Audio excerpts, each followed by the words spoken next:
जिसे कहते हैं हम कैसे माने कि भगवान हैं, हम भगवान के हैं, कैसे माने, क्या प्रमाण है आपके पास? अध्यात्म कोई प्रमाण की वस्तु है क्या? वो अनुभव की वस्तु है, अनुभूत विषय। वो कोई प्रकृत राम अतर्क बुद्धि मन बानी, जो मन बुद्धि के अतर्क है, उसे कैसे हम प्रमाणित करें? पर पिता का ये पुत्र है तो उसमें कुछ गुण मिलते होंगे, स्वभाव मिलता होगा, तो पहचाना जा सकता है कि तुम अमुक के लड़के हो क्या? बोले कैसे पहचाना? बोले कुछ स्वभाव मिलता है।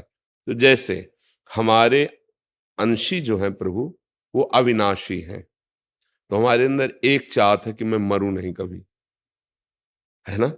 सबके अंदर है ना, मैं मरूं नहीं, इसका मतलब मैं प्रभु का अंश हूं। दूसरी बात, हमारे प्रभु आनंद राशि है, हमारे अंदर ये चाहत है कि मुझे कभी दुख न मिले, सदैव आनंद ही आनंद है ना, चाहत सबके अंदर। तो हम है ना प्रभु के अंश। तीसरी बात है कि हर परिस्थिति में मैं शांत रहूं, नहीं, शांति में ये दुनिया प्रपंच छोड़ो, कुछ मिनट तो यार शांत रहने दो, शांति की चाह है, क्योंकि हमारे जो प्रभु है ना, शांताकारम, तो है ना हम प्रभु के अंश, क्योंकि हमें शांति चाहिए। चौथी बात, हम सबसे बड़े बनना चाहते हैं, नहीं बनना चाहते। विद्वान तो सबसे बड़े विद्वान, पहलवान तो सबसे बड़े पहलवान, और चोर तो सबसे बड़े चोर, हिंसक तो सबसे बड़े हिंसक, मतलब जो जहां है वो सबसे बड़ा बनना चाहता है। क्यों? क्योंकि सबसे बड़ा जो है उसका वो बच्चा है प्रभु का, अजय अविनाशी अद्वितीय, उसी का वो अंश है, इसलिए उसके अंदर आता है मैं सब पर विजय पाऊं, जिस डिपार्टमेंट में हूं जाऊं, सबसे बड़ा बन जाऊं। ये कुछ लक्षण ऐसे बताते हैं कि तुम प्रभु के अंश हो।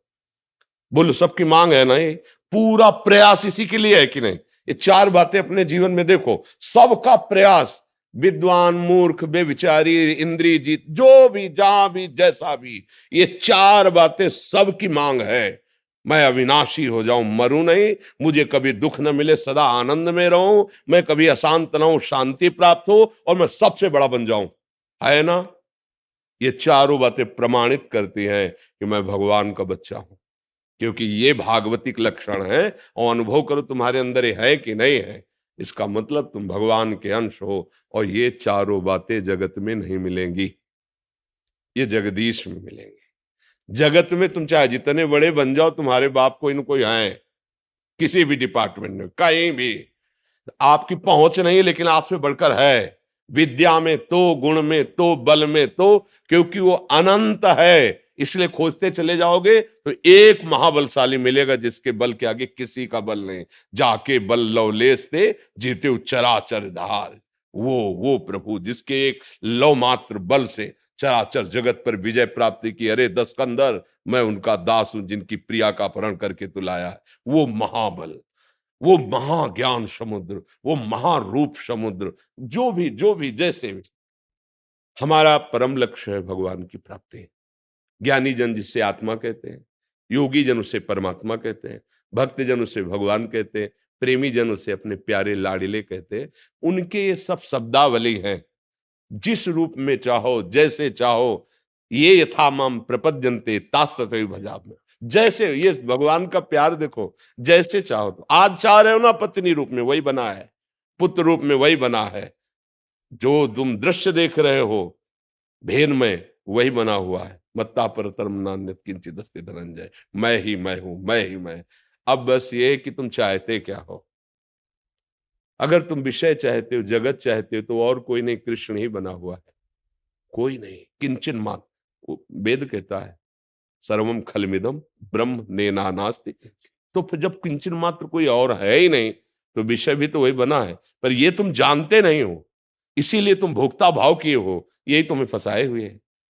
इसलिए मन वचन कर्म से गुरुजनों का आश्रय लेकर उनके अमृतमय वचनों का हम आदर करते हुए श्रवण करें, मनन करें और आचरण में उतारें, तो परम लक्ष्य की प्राप्ति निश्चित, क्योंकि वो है, प्राप्त है, केवल अनुभव करना है।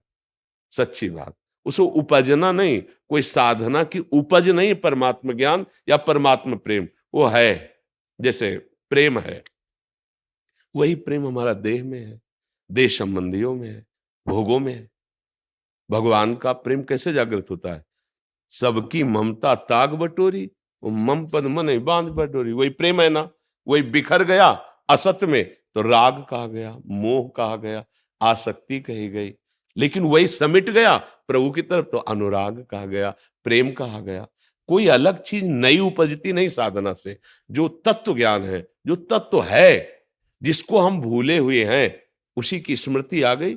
नष्टो मोहा स्मृति लब्धा तत्प्रसादान में। कोई नई चीज तो नहीं हुई ना। पूरी गीता सुनने के बाद कोई नई चीज उपजी क्या? नहीं। जो अंधकार कोहरा था भगवान के वचन रूपी सूर्य के प्रकाश से नष्ट हुआ तो स्मृति हो गई। किसकी? अपनी स्मृति हो गई, अपने स्वरूप की स्मृति। पूर्व से ही विद्यमान थी, जो पूर्व से ही विद्यमान थी, हाँ, उसकी स्मृति, उसकी स्मृति, उसी का अनुभव हो गया। साधना से कोई नई वस्तु प्राप्त नहीं होती है। हाँ, जिसको हम भूले हुए हैं। जासु कृपा सब भ्रम मिट जाई, गिर जासु कृपालु रघुराई। गुरु प्रसन्न साहब अनुकूला, और मिटी सकल कल्पित भय सूला। जो कल्पनात्मक भय था रस्सी में सांप का, वो भय नष्ट हुआ। न सांप पहले था, न वर्तमान में है, न भविष्य में रहेगा। केवल माना हुआ हमारा भय वो छूट गया, वो रस्सी ही थी। ऐसे ही जैसे स्वर्णकार कुंडल के अलग पैसे नहीं देगा, हार के अलग पैसे नहीं देगा, कंगन के अलग पैसे नहीं देगा, वो वजन में सोने के पैसे देगा। कितना सोना है? 5 तोला। बोले कंगन अलग है, हार अलग है, अंगूठी। हमको इससे मतलब नहीं है, हमको सिर्फ स्वर्ण से मतलब। हमारे तराजू में स्वर्ण है और उसकी पेमेंट लो, क्योंकि वो स्वर्ण देखता है, आकार नहीं देखता। ऐसे ही जो ज्ञानी है वो शव में एक तत्व देखता है।